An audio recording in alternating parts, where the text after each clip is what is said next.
we got here by virtue of a Week 34 game that was played at the back end of last season. It was the final day. And Ashgold won that game by 7-0, but those who watched it and those who followed could tell that something was off about that game. The GFA investigated, following, of course, Hashmin Musa's interview, that he scored 2 own goals just to scupper a bet or so that he had heard had been arranged or had been put together by some people. So the GFA looked into it and realized that, yes, there were some things that were done wrongly, and the match was played not in the right spirit, and so as a consequence, Ashanti Gold and Inter Allies, who we are talking about, they have been demoted to Division 2. For Inter Allies specifically, this is quite tough because they're already in Division 1.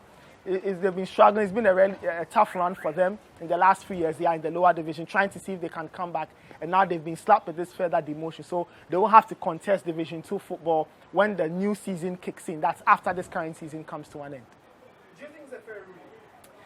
I think it's an absolutely brilliant ruling. As to fair or not, I mean, if you look at what happened and you understand the case and the elements of the case, I think that the GFA couldn't have done a better job.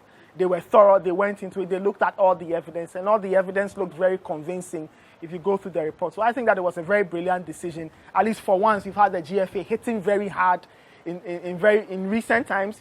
Many years ago, we had the Nanya episode, Okwewu Great Mariners episode, and many years after that, we've seen a repeat of the GFA really dropping the hammer on teams that they feel have not played football in the right atmosphere, with the right spirit, with the right motivation, and essentially with the right intention in terms of fair play and things being done per the rules of the game.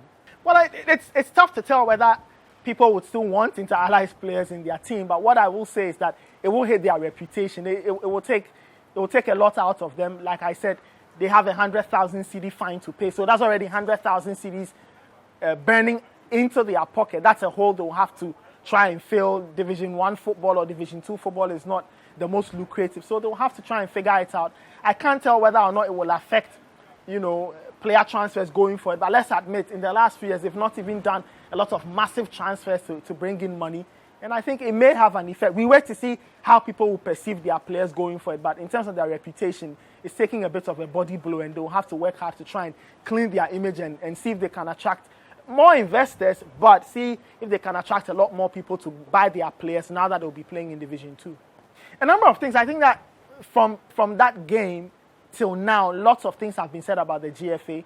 People were very surprised the FA hadn't acted.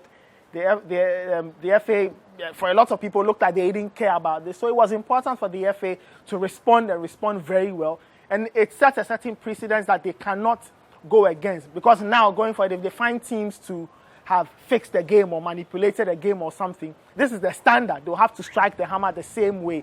But for me, I think that what it will do to them is, I think that it will motivate them to be more comfortable dealing with such cases, because we've had so many stories, and yet over the years, we've not had the FA really responding in the way they should.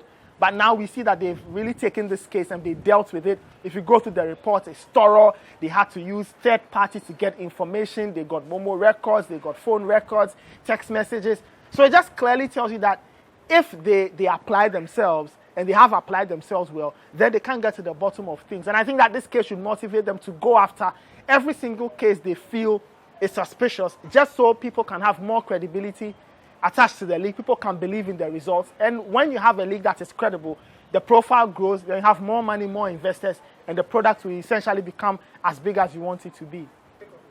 I think it's fair. I mean, if you're a player and you get caught in such an episode, it's only fair that you get punished. I mean, as for the length of punishment, I can't determine, but the FA has looked at its rules and they've measured it against the said wrongdoing, and they've handed out a ban that they feel is right. I cannot question it. I will support it. And I feel that it's very important that when things happen, you find the people involved and punish them. For other players, it will serve as a deterrent. For other players who may want to have funny ideas, maybe you may need bigger punishments to ward them off. But at least the FA is reminding everybody that there are punishments in football. And if you get things wrong and you do things in contravention in terms of the law, you will be punished. So I think that the punishment is right. I don't know whether they could have gone harsher, but I think that this sends a bit of a message. And I hope that the participants in Ghana football in this season or going forward will learn to understand that those who fall foul of the law, or those who are found to bend the rules or do things in their own way as against doing things the right way, will get a punishment that their various wrongdoings deserve. I think it's a great story. I think it marks a very interesting chapter. And like I said, the FA needs to take motivation from this to go after all these cases we usually hear or cases people have suspicions about in terms of matches that are played. And I feel that it should motivate them to do more. It should remind the various stakeholders that you cannot do what is wrong and not be punished. If people have felt that they could go away with a lot unpunished, I think that this should be a reminder that the laws work and the GFA should be motivated and inspired. And I think that players, clubs, officials should also know that the law can bite. And this should remind them that if they go foul of the law, then they should be ready for a very harsh punishment.